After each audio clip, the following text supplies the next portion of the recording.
പെട്ടെന്ന് കുറെ ആൾക്കാർ വരുന്നു, അതും സ്ത്രീകളാണ്.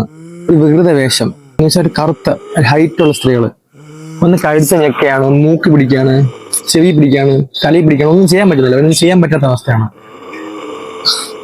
വികൃതമായിട്ട് സൗണ്ട് ഉണ്ടാക്കുന്നു, ഒന്നും ചെയ്യാൻ പറ്റുന്നില്ല.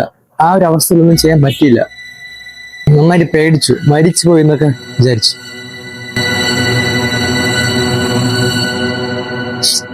ഹാ ഗൈസ്, അപ്പൊ എനിക്ക് ഉണ്ടായ ഒരു ഇൻസിഡന്റ് ആണ് ഇത്. ഉണ്ടായിട്ടൊരു 1-2 വർഷം കാണും.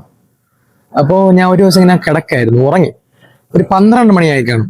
12 മണിക്ക് ഞാൻ വിചാരിച്ചത് സ്വപ്നമാണെന്നാണ്. പക്ഷെ ഞാൻ ഇങ്ങനെ ഉറങ്ങായിരുന്നു. പെട്ടെന്ന് കുറെ സ്ത്രീകളല്ല, പ്രേതങ്ങൾ എന്ന് പറയുന്നതായിരിക്കും ശരി.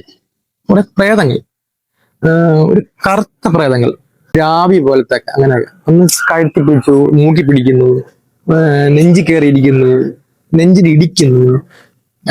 എനിക്കൊന്നും ചെയ്യാൻ പറ്റുന്നില്ല. അങ്ങനെ വികൃതമായിട്ട് സൗണ്ട് ഉണ്ടാക്കും.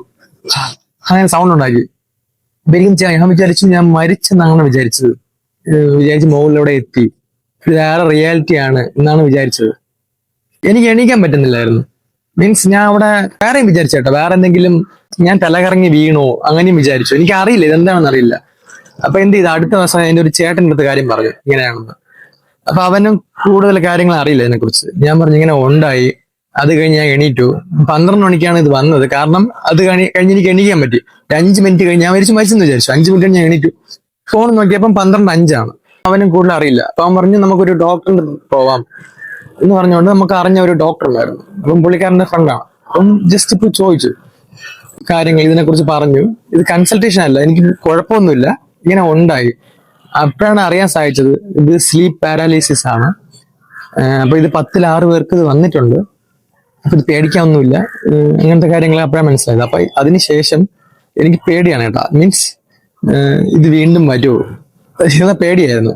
അതിനുശേഷം ഇതിനെക്കുറിച്ച് അറിയാൻ വേണ്ടി ഒരുപാട് യൂട്യൂബിൽ കയറി ഒരുപാട് അറിയാൻ ശ്രമിച്ചു. അപ്പോഴാണ് മനസ്സിലായത് ഒരുപാട് പേർക്ക് വന്നിട്ടുണ്ട്, എന്തുകൊണ്ടാണ് ഇത് വരുന്നത് എന്നതൊക്കെ അതിനുശേഷം മനസ്സിലായി. കാരണം എന്ന് വെച്ചാൽ പൂർ സ്ലീപ്പ് ഹാബിറ്റ്സ് കൊണ്ടാണ് വരുന്നത്.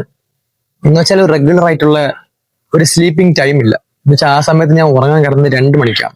അത് മാത്രമല്ല, അതിന്റെ തലേ ദിവസം ഞാൻ ഉറങ്ങിയിട്ടില്ല, എന്തോ ഫംഗ്ഷൻ ആയിട്ട് ഉറങ്ങാതിരുന്നു.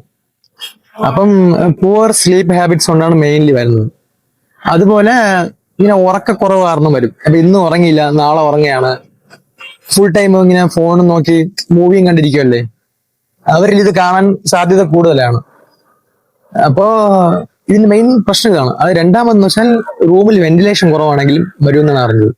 പക്ഷെ നമ്മളെ റൂമിൽ ഓക്സിജൻ സപ്ലൈ കുറവാണ് എങ്കിൽ നമ്മളെ ബ്രെയിൻ പെട്ടെന്ന് അവേക്ക് ആവും. ആ സമയത്ത് അവേക്കായി ബ്രെയിൻ എണീക്കുമ്പോൾ നമ്മളെ ബോഡിയിലൊക്കെ ഓക്സിജൻ കുറഞ്ഞാൽ നമ്മളെ ബാക്കിയുള്ള പാർട്സ് ഒക്കെ പെട്ടെന്ന് അവേക്ക് ആവില്ല. അത് ആ സമയമാണ് നമുക്ക് ഹാലുസിനേഷൻ ആയിട്ട് തോന്നുന്നത് ഇങ്ങനത്തെ.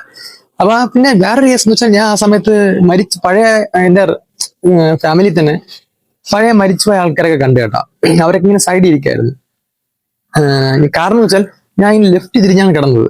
അപ്പൊ റൈറ്റിൽ കൂടെയാണ് ഇവരെ റൈറ്റിലാണ് ഇവർ വരുന്നത്. അതിനുശേഷം ഞാൻ ഇങ്ങനെ ലെഫ്റ്റ് തിരിഞ്ഞ് കിടക്കാറില്ല, റൈറ്റ് തിരിഞ്ഞ് കിടക്കാറുള്ളൂ.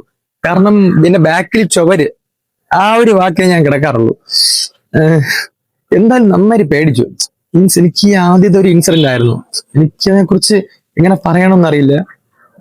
നന്നായിട്ട് പേടിച്ചു. ഇപ്പോഴും എൻ്റെ ഒരു പേടി സ്വപ്നം തന്നെയാണത്. അതിനുശേഷമാണ് മനസ്സിലായത് ഒരുപാട് പേർക്ക് വന്നിട്ടുണ്ട്. ഇത് കോമൺ ആണ്, ഇത് സ്ലീപ്പിങ്ങിൽ ഇത് കോമൺ ആണ്. നമ്മളെ സ്ലീപ്പ് ഹാബിറ്റ്സ് മാറ്റി കഴിഞ്ഞാൽ ഇത് മാറും. റെഗുലറായിട്ട് ഒരു സ്ലീപ്പ് ഹാബിറ്റ്സ് നമ്മൾ ഉണ്ടാക്കിയെടുക്കണം. അതുപോലെ റൂം ഹൈജീൻ നോക്കണം. അതുപോലെ റൂം വെന്റിലേഷൻ ശ്രദ്ധിക്കേണ്ട കാര്യം തന്നെയാണ്. ഇങ്ങനെയൊക്കെ ശ്രദ്ധിച്ചു കഴിഞ്ഞാൽ വരില്ല. അതുപോലെ കിടക്കും മുന്നേ നമ്മുടെ ഒരുപാട് പ്രശ്നങ്ങൾ ആലോചിച്ചും സങ്കടങ്ങൾ ആലോചിച്ചും അങ്ങനെയൊന്നും കിടക്കാൻ, അങ്ങനെ ഒരു ശാന്തമായിട്ടുള്ള ഒരു അറ്റ്മോസ്ഫിയറിൽ കിടക്കണം. വേണമെങ്കിൽ കിടക്കും മുന്നേ ഒരു 10-15 പ്രാവശ്യം നോർമൽ ബ്രീത്ത് എടുക്കാം, റിലാക്സ് ചെയ്യാം, റിലാക്സിങ് സോങ് കേൾക്കാം. അപ്പോ എന്തായാലും ആ സമയം നന്നായി പേടിച്ചു. പെട്ടെന്നൊരു വികൃത രൂപങ്ങൾ ഒന്ന് എന്നെ പിടിച്ച് ഞെക്കിയാണ്. എനിക്ക് എന്താണെന്ന് അറിയില്ല, നന്നായിട്ട് പേടിച്ചു. അപ്പം ഈ ഒരു ഇൻസിഡന്റ് നിങ്ങളുടെ ലൈഫിൽ സംഭവിച്ചിട്ടുണ്ടെങ്കിൽ പറയണേ, കമന്റ് ഒന്ന് പറയണേ. കാരണം എനിക്ക് കൂടുതൽ അറിയാൻ വേണ്ടി. അപ്പൊ ആർക്കൊക്കെ ഇങ്ങനത്തെ സ്ലീപ്പ് പാരാലിസിസ് സംഭവിച്ചിട്ടുണ്ട്, ആ സമയത്ത് നിങ്ങൾക്ക് എന്താണ് തോന്നിയത്, അതൊക്കെ കമന്റിൽ പറയണേ. Okay, by.